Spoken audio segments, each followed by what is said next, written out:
Muito obrigado, Senhor, por estarmos aqui novamente na Sua presença. Agora te pedindo, Pai, que Teu Santo Espírito possa estar dando, Pai, a nós todo o entendimento, toda a capacidade de compreender as Suas Sagradas Escrituras, Pai. Amém.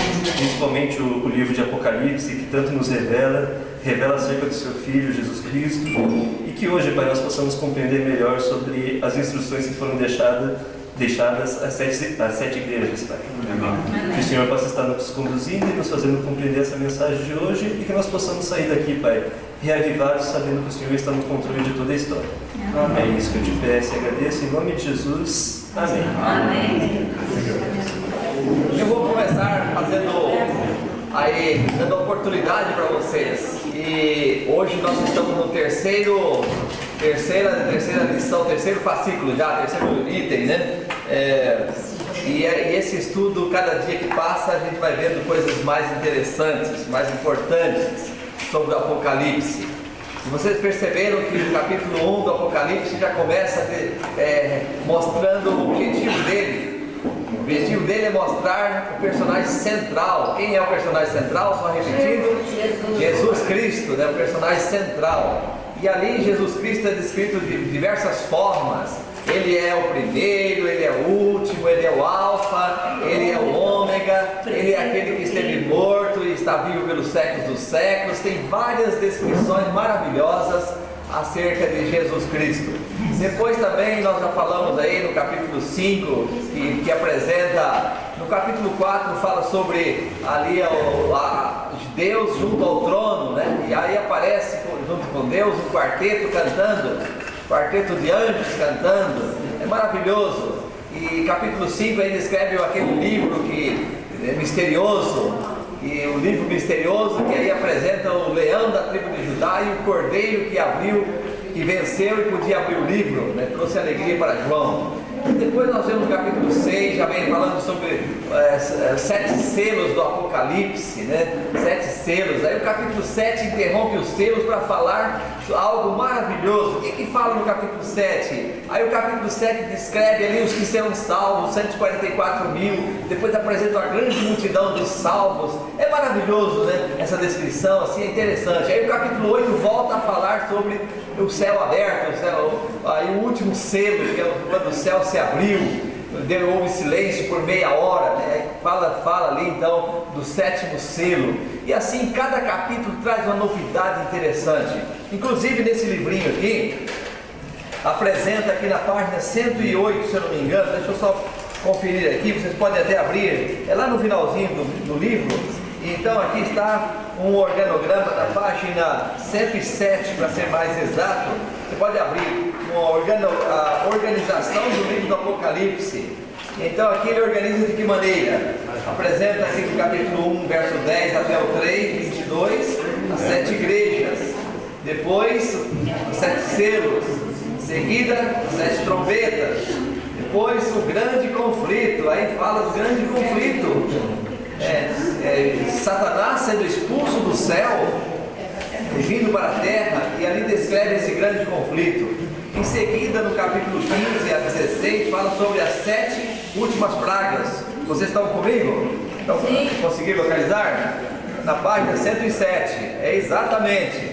Então, aí fala das pragas que cairão sobre os ímpios, os que não têm o selo de Deus, que não estão do lado de Deus, que não vivem com Deus. Receberão 7 pragas malignas. São juízos extremamente severos, né, que virão sobre o mundo. Depois fala sobre a queda de Babilônia. Aqui fala a Babilônia espiritual, porque se você for para a história conta que a Babilônia literal, ela se desfez no tempo, ela foi destruída em 538 a.C. Mas aqui fala de uma outra Babilônia, que é representando aqueles que são opositores a Deus, aos que não fazem a vontade de Deus. Então aqui se chama a Babilônia que caiu. Mas em seguida fala de 1000 anos, né, do milênio. O povo de Deus ficará no céu por 1000 anos, sem sofrimento, sem dor, sem morte, sem angústia, sem nada disso.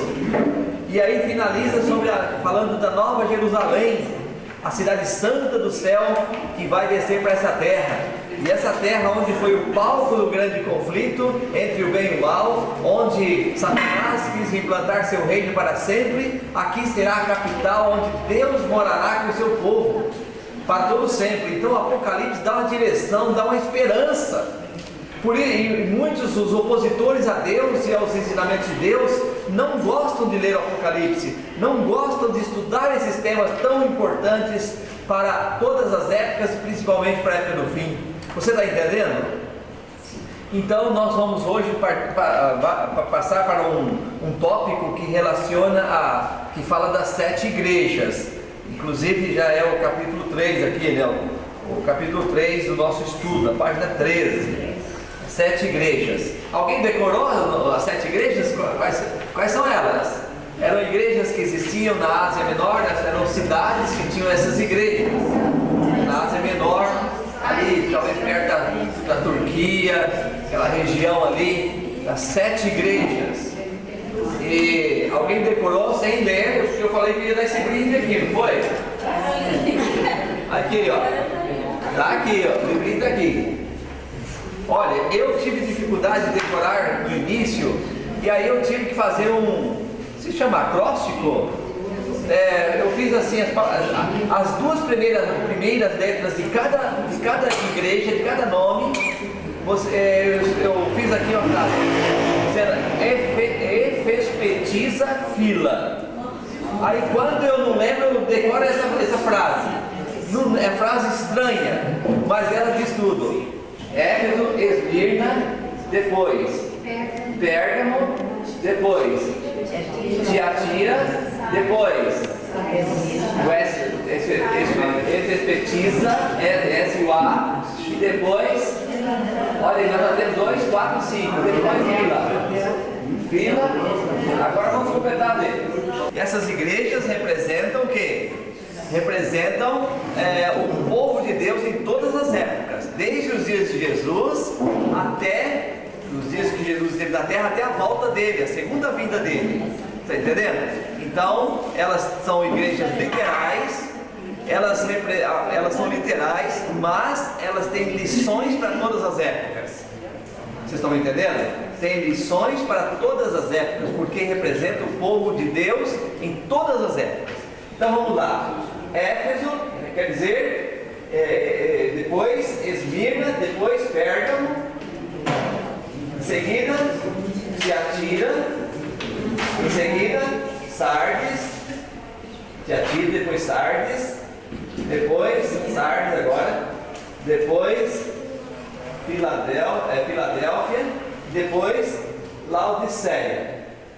Representa um período da história, mas tira lições para todas as épocas da história. Então, apresenta um período, por exemplo, a igreja de Éfeso representa a igreja em que período? Do ano 33, quando Jesus foi para o céu, até o ano 100. Em torno disso, alguns estudos mostram que é em torno disso. Não quer dizer que exatamente esse período aqui começou no ano 100, mas em torno do ano 100. Eu acho que eu estou sem a caneta, mas está dando certo, está dando certo. E vai, aqui vai do ano 33, como eu disse, até o ano 100. Corresponde ao período desta igreja. E nesse período, a igreja foi derrotada ou vitoriosa? A igreja de Deus, o cristianismo. E nesse período, o cristianismo foi muito vitorioso. Por quê? Por que o cristianismo foi vitorioso? Porque no período, os homens que andaram com Jesus viviam ainda. Os apóstolos, eles viviam e eles diziam: como deixaremos de falar desse Deus maravilhoso? Eles tinham um discurso sobre a ressurreição de Cristo que ninguém conseguia fazer com que eles calassem. Eles enfrentavam perseguições de imperadores, de juízes, quem viesse pela frente. Eles tinham a meta: exaltar o nome de Cristo, custasse até a vida. Mas eles faziam isso. Vocês estão entendendo? Foi nesse período então que a igreja saiu triunfante, profundamente vencedora. A igreja no período de Éfeso foi vencedora. O apóstolo Pedro, naquele período, foi morto. Tiago foi morto no ano 45. O apóstolo Pedro foi morto em torno do ano 66, 67, que pediu que fosse crucificado de cabeça para baixo, porque era muita honra morrer do jeito que Cristo morreu, cabeça para cima. Então foi morto de cabeça para baixo. O apóstolo Paulo, no ano 67, em torno disso, o apóstolo São Paulo também foi algemado. E aí levaram ali em Roma mesmo. Eu até estive lá onde ele foi aprisionado. Paulo então levaram os soldados, colocaram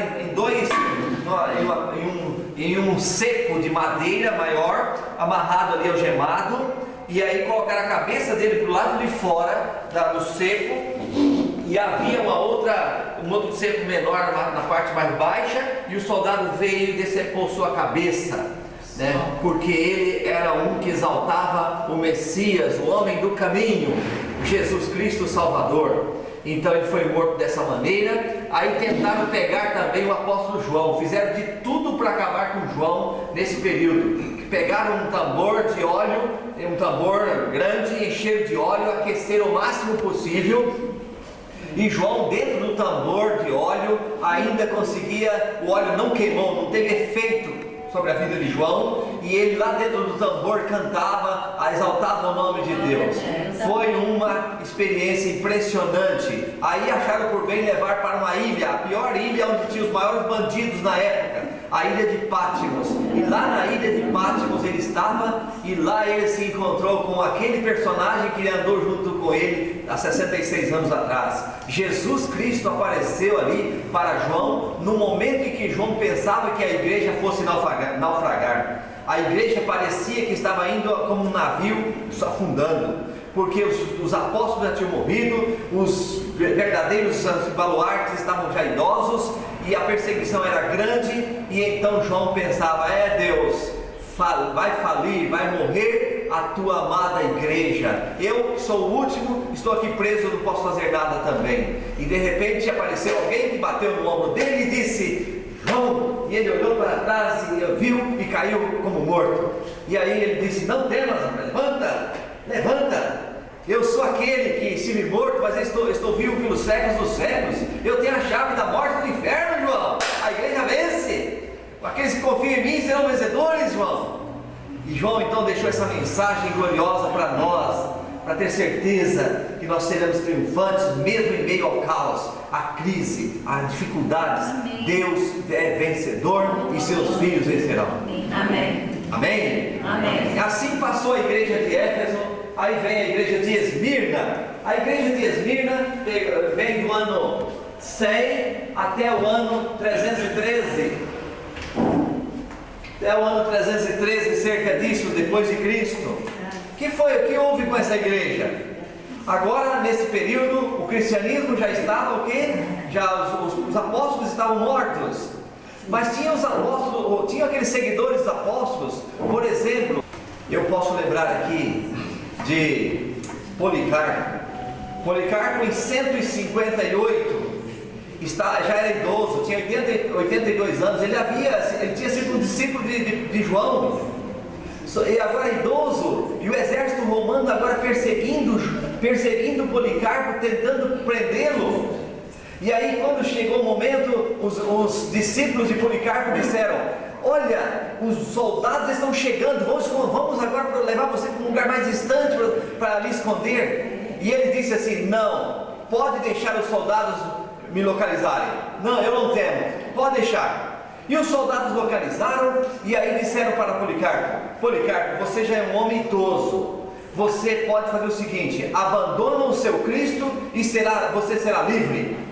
E Policarpo disse assim: como hei de abandonar o meu Cristo? Eu andei com ele 50 anos e ele nunca me abandonou. Vou abandoná-lo agora? Pode colocar fogo, será uma honra morrer por Cristo. E assim ele foi morto por Cristo Jesus, Policarpo, né? E muitos outros surgiram, homens de fé, homens de coragem para defender o Evangelho em meio a crises. E assim a igreja naquele período não pôde mais reunir como nós estamos reunindo. Só podiam reunir em lugares assim isolados, nas famílias, bem assim de forma oculta.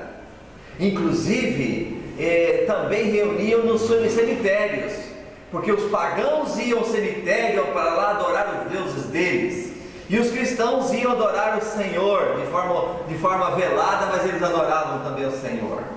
E aí chegou ao ano 303 depois de Cristo, naturalmente, ainda no finalzinho da igreja de Esmirna, algo estranho aconteceu, algo impressionante. Entrou um imperador chamado Diocleciano.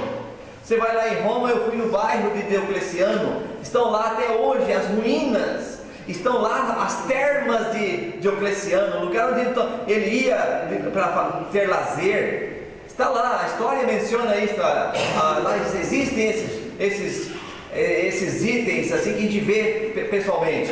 Então Diocleciano tomou uma atitude muito forte contra os cristãos, e ele disse que em 10 anos iria acabar com os cristãos, iria acabar com a Bíblia Sagrada também.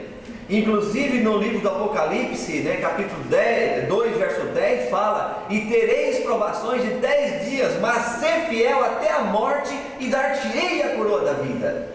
E então, em 10 anos que iriam acabar com a Bíblia, o que aconteceu? Antes de 10 anos, em 307, o imperador Constantino já começou a trabalhar para entrar em cena ali, para tomar o poder. E em 310 ele tomou o poder. Em 313 ele fez o Edito de Milão, chamado Edito de Milão, em 313. O que ele fez nesse Edito de Milão? Nesse edito ele colocou: você que é cristão agora pode exercer seu cristianismo à vontade.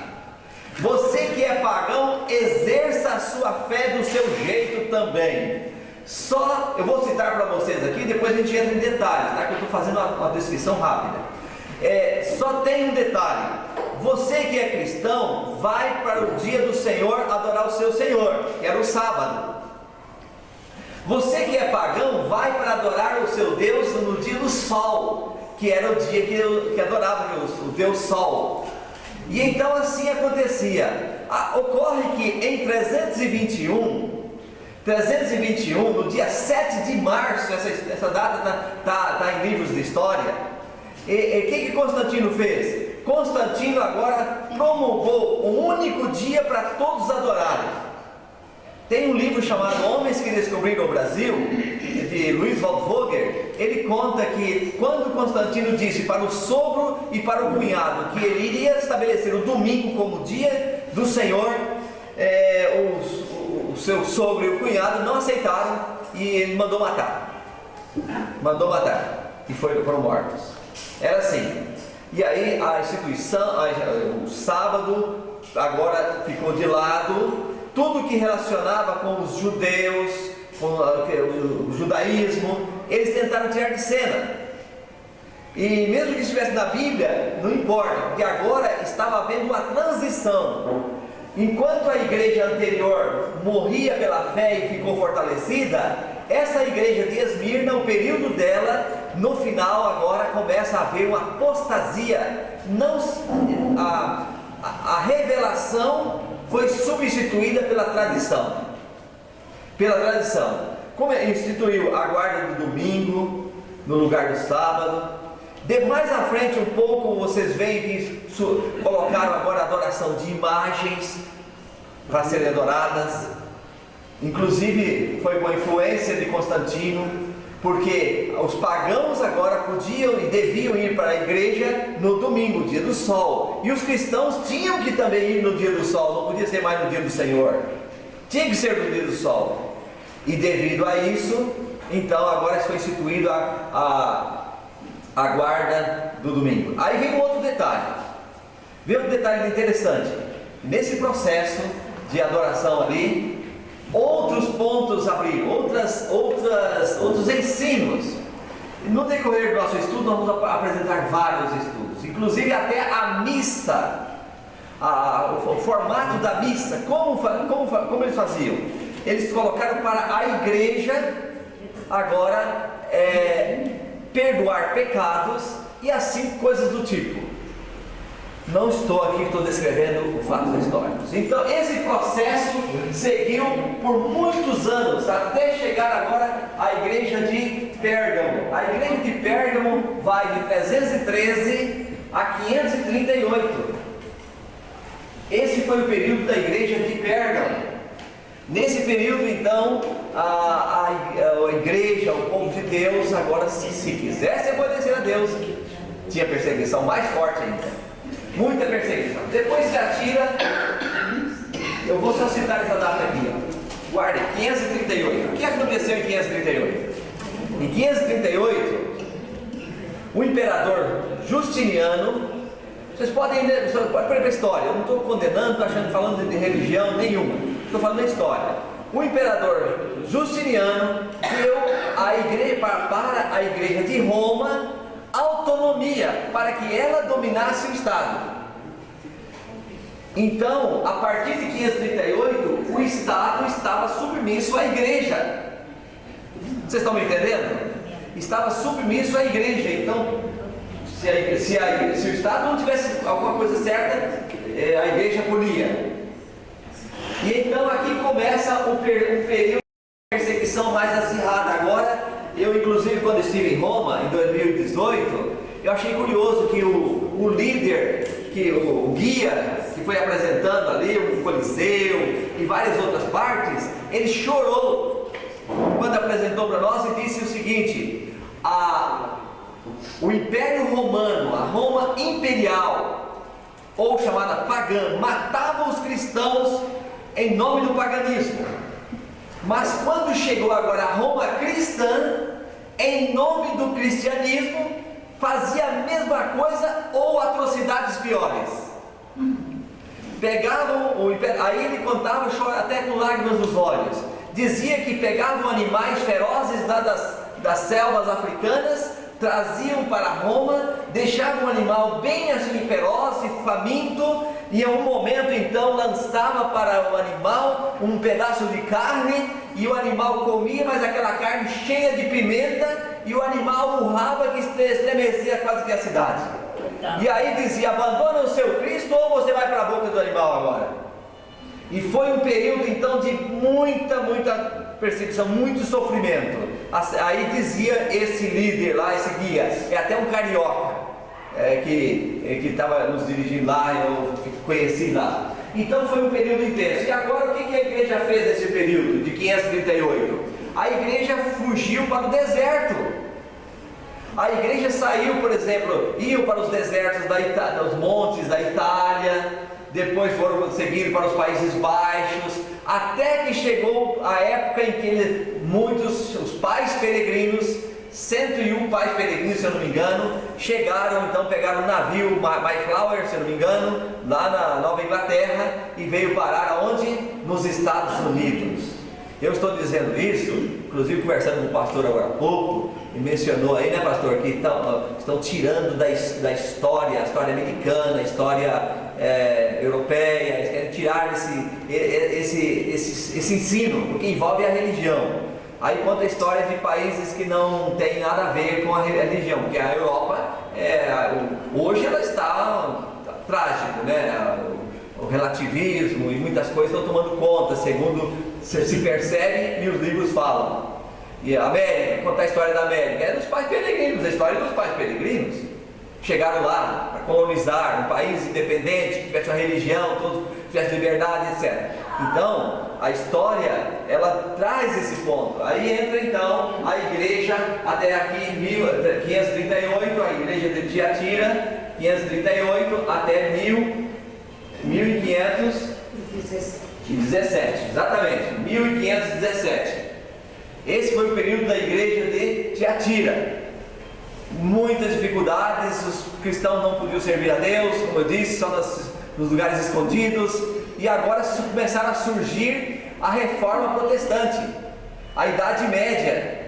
E no alvorecer da Idade Média surgiram homens poderosos, John Wycliffe, João Hus, João Calvino e muitos outros, Jerônimo, vários líderes, aí veio Lutero, veio João Calvino, e eles colocaram agora vários ensinos, colocaram em evidência ensinos da Bíblia Sagrada, inclusive Martinho Lutero conseguiu mostrar para os príncipes alemães que a Bíblia é verdadeira, que nós tínhamos que aceitar a Bíblia Sagrada com verdade. E aí Roma disse: nós estamos mandando um exército para lhe prender. Nós temos que voltar para a tradição que vale, não a revelação. E aí, quando a Roma estava se preparando para enfrentar, para buscar Lutero, para prender Lutero, diz a história que os vândalos começaram a invadir o norte da Itália. E aí o exército romano concentrou em proteger o país e deixou de buscar Lutero. E a reforma prosperou mais e mais. Falaríamos muito, é muito linda a história da Idade Média, né? Quantas coisas interessantes eles fizeram. E aí então, agora, a partir da Idade Média, surgiu aqui o protestantismo, uma bifurcação do romanismo, né? Agora vem o protestantismo, e aí surgem as igrejas. Martinho Lutero descobriu uma verdade. Qual a verdade de Lutero que ele descobriu? O justo viverá pela fé, e não pelas obras, pela fé. De Lutero nasceu a igreja luterana e seguiu então até hoje. De João Calvino, falando do testemunho cristão, a importância do estudo da Bíblia, surgiu a igreja. Qual foi? A igreja presbiteriana. Aí surgiu a presbiteriana e ela segue até hoje. Aí, mais tarde um pouquinho, naquele período mesmo, surgiram os anabatistas, que descobriu uma verdade. Qual foi? O batismo por imersão. E aí então seguiu essa doutrina e tem até hoje. E aí mais tarde surgiu John Wesley, 1700 e pouco, e aí surgiu a igreja metodista com a santificação, deu uma boa contribuição. Acontece que mais à frente um pouquinho aí, né, aliás, no período ainda de John Wesley, 1700 e pouco, surgiram alguns eventos no mundo. Sabe quais foram? Surgiu a Guerra Americana, 1776, se eu não me engano, 77. E com a Guerra Americana, o povo ficou assim, cabreiro, achou estranho. Será que tem alguma coisa diferente no mundo? Contra quem eles lutaram? Contra quem os americanos lutaram? Inglaterra. Foi a guerra dos ingleses com os americanos. Guerra da Independência. E aí vem depois a Revolução Francesa, 1789 até 1794. Revolução Francesa, mais um impacto no mundo. Agora a era da razão, a fé estava indo embora, a razão estava substituindo a fé. E aí os cristãos na época começaram agora a mergulhar na Bíblia, estudando as profecias de Daniel, profecias de Apocalipse, para saber que se Jesus estava voltando, o que estava acontecendo. E ali veio então com força o estudo das profecias bíblicas. E mais uma vez eu lembro aqui do pastor Walter, tá bom, pastor? Você falou duas coisas que eu achei interessante em poucos minutos. Disse alguém que estudou, não sei aí como foi, encontrou mais de 900 profecias dentro da Bíblia. A Bíblia tem muita história e profecia. Deus usou esse meio para trazer a verdade para nós. Isso é maravilhoso. E naquele período então surgiram pessoas estudando a Bíblia Sagrada. E entre esses surgiu, sabe quem? Surgiram pessoas nos Estados Unidos, na Europa, aqui na América do Sul. Aqui um padre jesuíta no Chile, chamado Manuel Lacunza, escreveu um livro com pseudônimo, trocou o nome para não ser perseguido, foi para a Inglaterra e publicou o livro. Qual foi o nome? A Volta de Jesus, o Retorno de Cristo à Terra.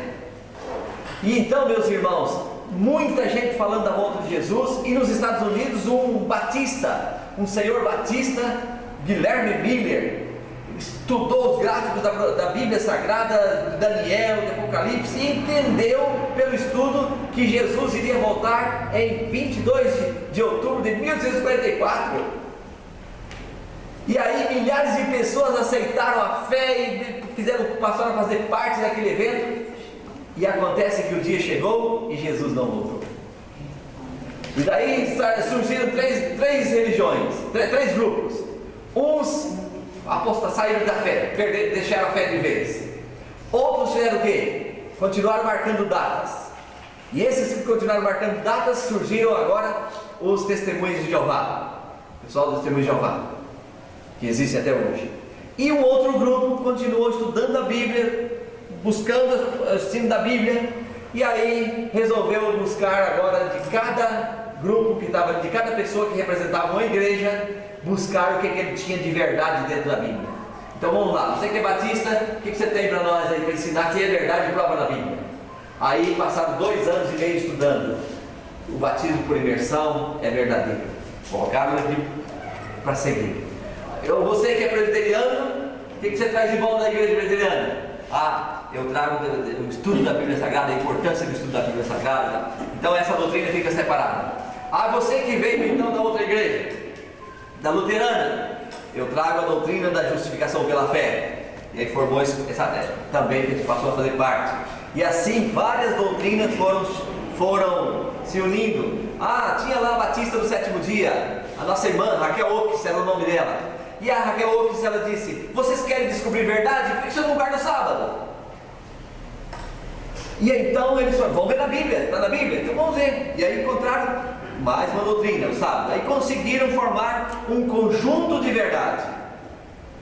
E esse conjunto de verdade formaram, e dali nasceu a igreja que se chama hoje Adventista do Sétimo Dia. Ela tem privilégios e grandes responsabilidades. Muita responsabilidade. Porque ela juntou um grupo de doutrinas, e as doutrinas da Bíblia não é para a gente ficar para nós, para falar assim: que bonitinho você tem doutrina. Não. Então você tem que falar agora do Jesus que você conhece e as verdades que deixou. Esta é a sua responsabilidade, e minha também.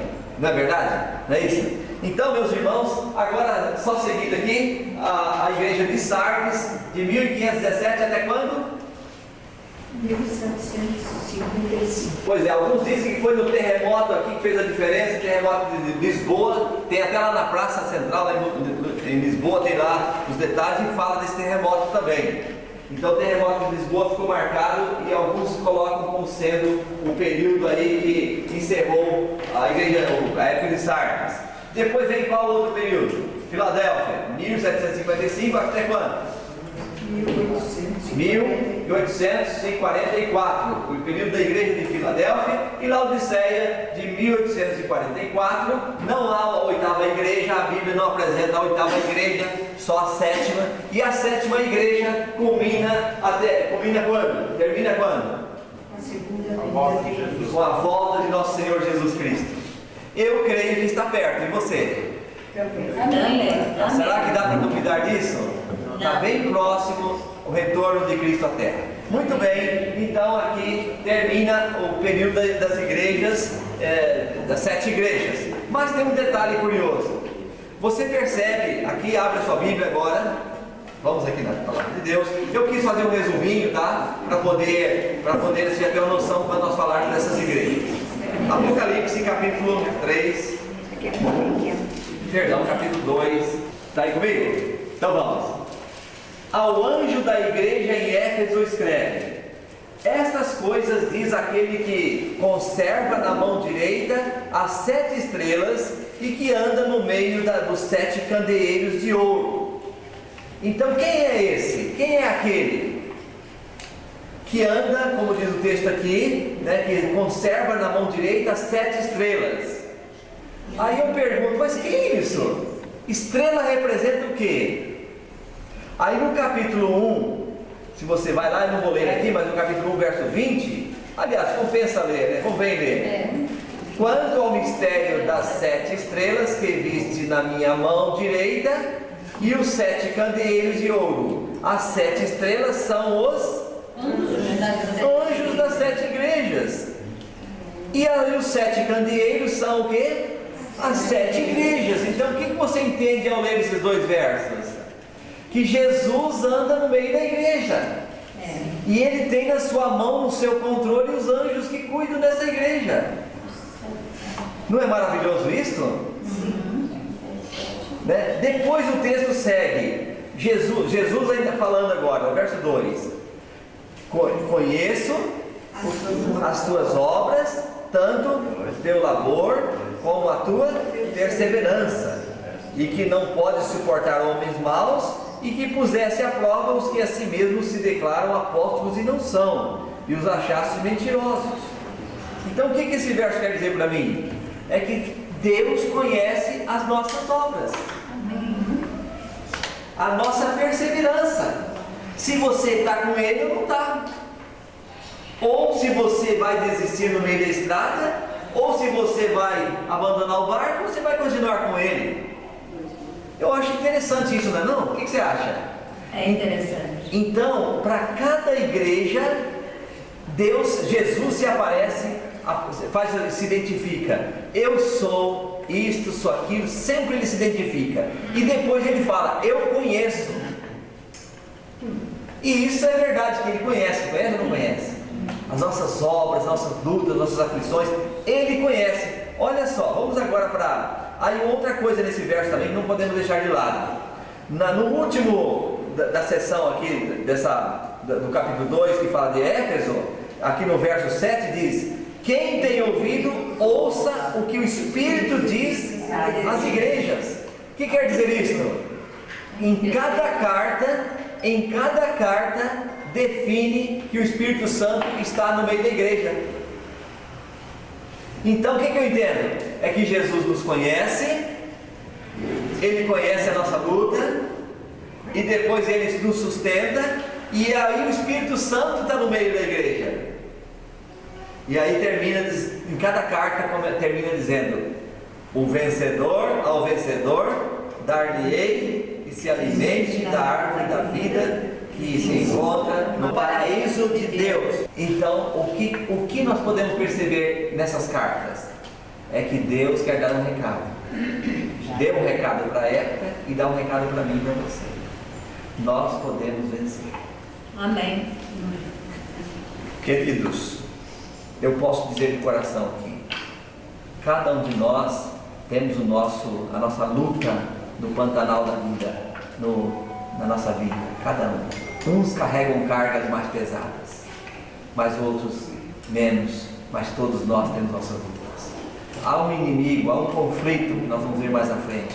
Há um conflito que está abrangendo tudo isso. Agora Jesus mostra aqui e quer dizer para nós o quê? Mesmo que as lutas sejam grandes, Ele vai dar a vitória e dá a vitória.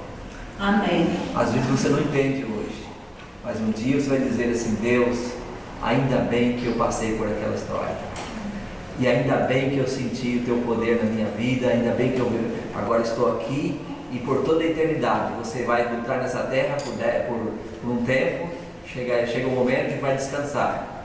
A morte chega para todos, até Jesus voltar. Mas quando terminar, quando Jesus voltar, você vai viver no céu. Opa, estou vivendo 100 anos, nem fui a médico. Nem tem médico. 300 anos, nenhuma dor de cabeça, nem de coluna, nem uma macaca me incomodando. Beleza. Amém. Amém. Amém. E aí, segue 500 anos, 1000, a eternidade. Foi para isso que Deus nos fez. É verdade. Amém. Foi ou não foi? Sim. Qual é o pai que permite nascer uma criança tão bonita, que traz uma criança ao mundo, a mãe, e agora vai dizer assim: filho, o seu fim é a morte, é o caixão? Não é isso não, nem Deus fez isso não. Deus nos fez com inteligência para pensar, tudo mais, para quê? Para nós então decidirmos para que lado nós queremos ir. É verdade ou não é? Sim.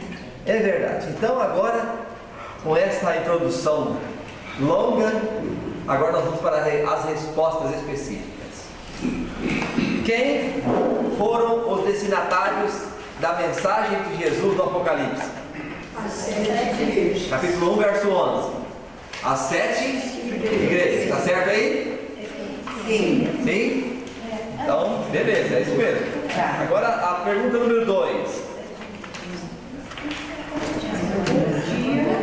Das profecias bíblicas, quanto representa um dia? Um dia.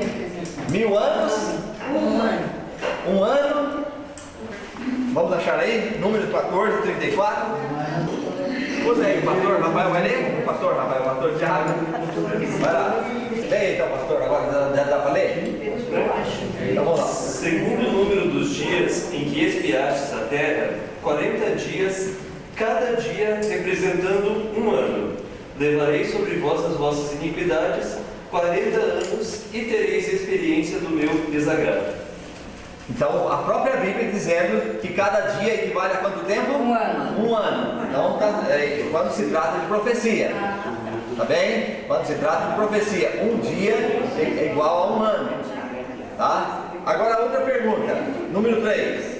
Que período profético inclui na mensagem à igreja de Esmirna? Apocalipse, capítulo 2, verso 10. Então, vamos. Não temas as coisas que tens de sofrer. Eis que o diabo está para lançar em prisão alguns dentre vós, para ser expostos à prova, e tereis tribulação de 10 dias. Ser fiel até a morte, e dar-te-ei a coroa da vida. Muito bem, então já que um dia equivale a um ano, quando a fala ali, tereis tribulação de 10 dias, equivale a quantos anos? 10 anos. E corresponde então ao período de quê? Do ano 303 a 313, como já mencionei aqui, tá bom? É esse período que a igreja teve o maior sofrimento até chegar Constantino. Então a resposta certa é 10 dias. É aqui, que período? Então 303 a 313 ou 10 anos, pode pôr. Corresponde ao período de 10 anos. Tá bem? Então, vamos para a pergunta 4, Apocalipse 2, verso 20 e o 21. Qual é a condição espiritual da igreja de Tiatira? Tenho, porém, contra ti que tolerastes essa mulher, Jezabel, que a si mesma se declara profetiza. Não somente ensine, mas ainda seduza os meus servos a praticarem a prostituição e a comerem coisas sacrificadas aos ídolos. Dei-lhe tempo para que se arrependesse. Ela, todavia, não quer arrepender-se da sua prostituição.